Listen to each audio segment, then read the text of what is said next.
I was in an apartment that was a third floor walk-up and my piano would not fit. The woman in the human relations department offered to let me house my piano at her home.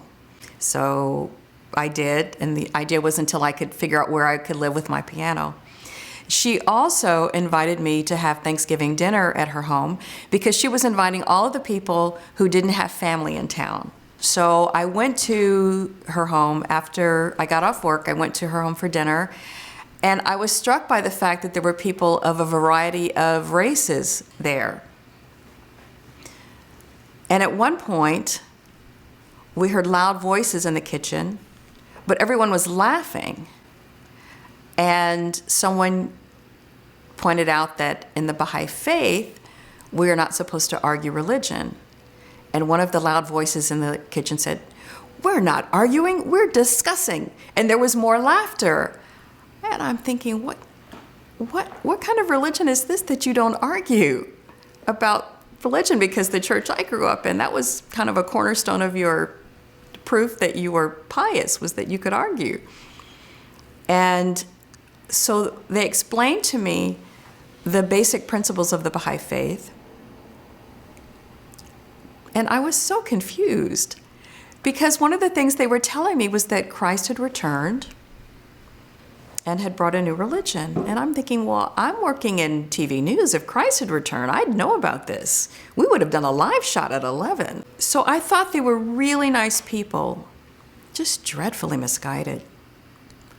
And the more I got to know them and the more I got to know about the faith, I thought, it's a shame they're so misguided because they've got really good ideas, but they're going to hell.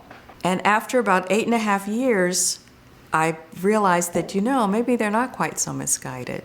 But one of the things that attracted me strongly was that they were enjoined by the religion to actively work for the elimination of prejudice, because I had never heard that before. And I couldn't imagine how that was to happen. So that was one of the things that pulled me into the faith, one of the reasons that I kept going back to Baha'i events. I declared in 1992, and I saw a lot of events. For example, there would be a race unity discussion, but what I saw was periodic. There would be, for example, in an interfaith event, if there were Baha'is, there would be a mention of the fact that we were working to eliminate prejudice. But as far as on the ground, what are we doing to eliminate prejudice, I didn't see a lot of that. So I thought, well, maybe I'll see this later.